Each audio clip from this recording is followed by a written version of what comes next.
大概10点就要出门，9点多会起床。那下班是什么时候？下班是6点。哦，那还好，就是8个小时左右。差不多，对的，差不多。那你每天几点睡觉？大概。Wow. Guess I don't need Duolingo anymore.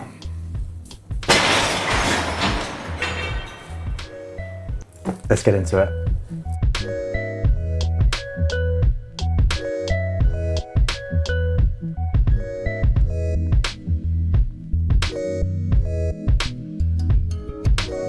Hi, Rokid. Take a picture. These are the Rokid glasses, and they're smart glasses that actually do smart things. We aren't just talking about taking a photo or listening to Spotify. We're talking about real-time translation, a teleprompter that follows your voice, an AI that can answer your questions.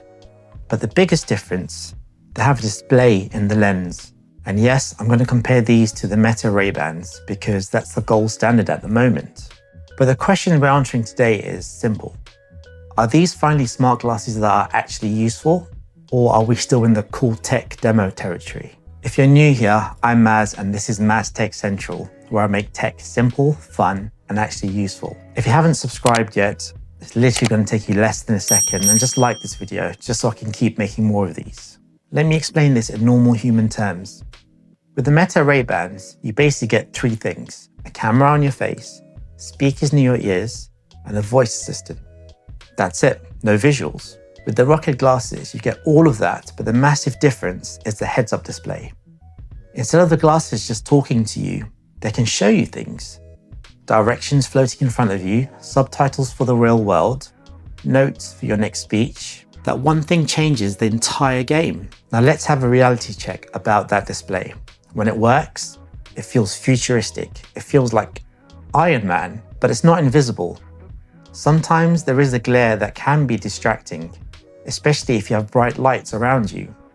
It's like a reflection on a car windscreen. Your eyes just keep catching it. And here is the biggest social awkwardness. When the screen is on, other people can see it.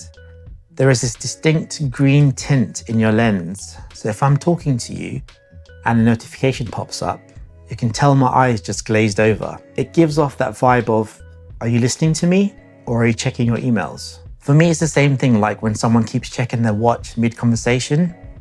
It's not terrible, but it's not great manners either. Personally, when I'm with people, I try not to look at my phone as often as I can. You don't want to be that guy. Let's talk cameras. There's a physical capture button, which I love. It's tactile and easy to get to. Specs-wise, it takes 12 megapixel photos and 1680p video. Here is what it means for your social media. The native mode is 3x4. That's your default point of view. You can switch to 9x16, which is perfect for TikTok and YouTube shorts. But video is capped at 30 frames per second. So no, this isn't replacing your action camera or your phone. This is for capturing moments. This is basically to capture moments of what you're seeing right now without digging into your pocket for your phone. It's casual, not cinematic.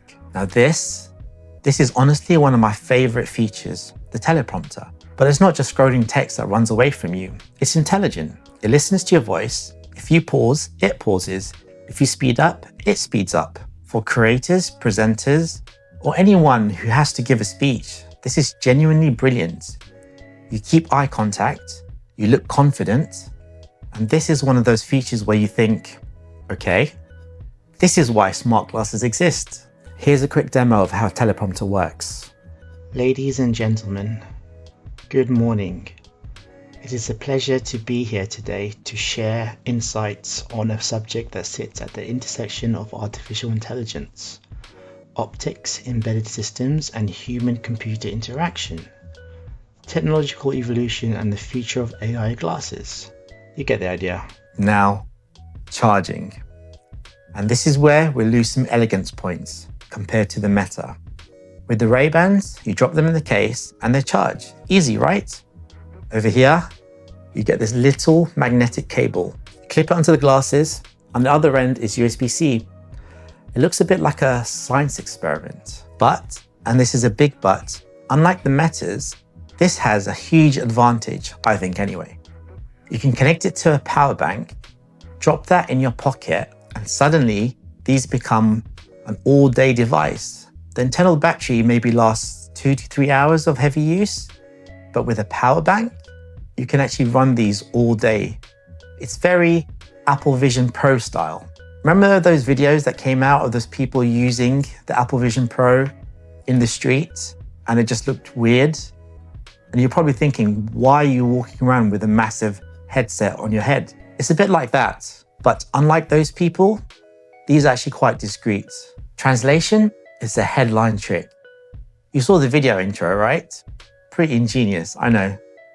But seriously, this is very useful for when you're traveling.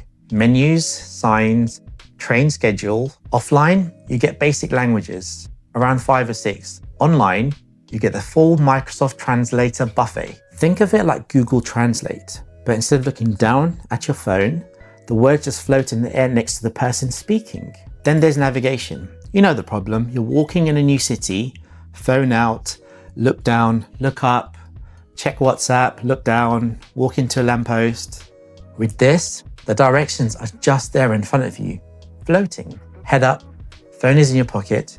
You stay present and can appreciate your surroundings. Rokid, with a recent update, recently updated to ChatGPT 5, and you can feel it with the speed and the practical questions and summaries and random trivia. It's not instant, there is a lag, but having one of the world's smartest AI whispering in your ear or displaying information in front of you is powerful.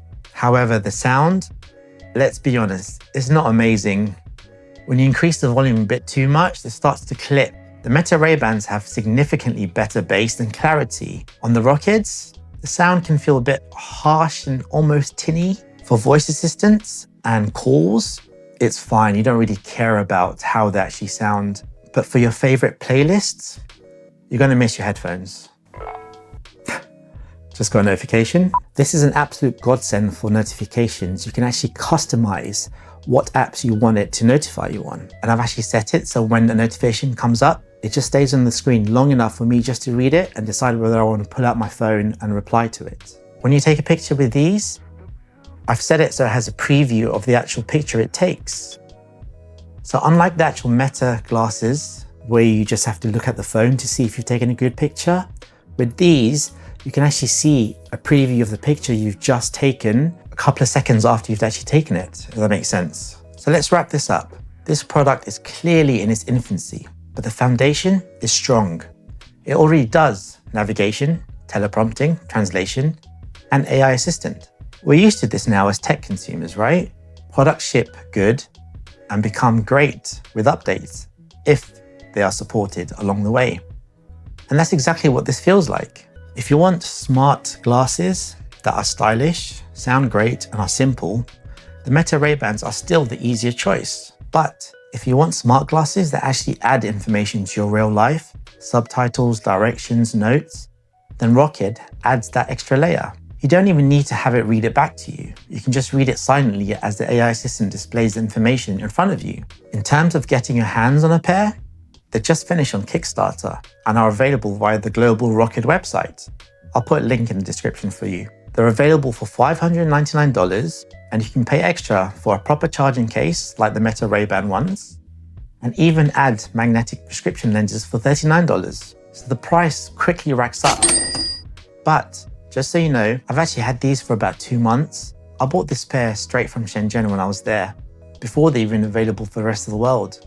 I just thought they looked cool. That means I'm running the Chinese software, but in English. But after testing them for this long, I have a pretty clear idea of what the global version delivers as I've been following a lot of the features that have been coming out. If you're a creator or a traveler or just a nerd like me who wants a real life heads-up display, I'd say go for it. This is one of the first pairs of smart glasses that actually feels like a genuine step forward, not just a toy or a tech demo. And more importantly, it gives real competition to Meta and the other companies, so they make a better product for us, the consumers, to decide upon. Speaking of Meta, I actually do have the Meta Ray-Ban displays here in the studio, which are only available in the US. And if you'd like me to do a head-to-head with these, let me know in the comments. If you've enjoyed this, hit subscribe and give me a like.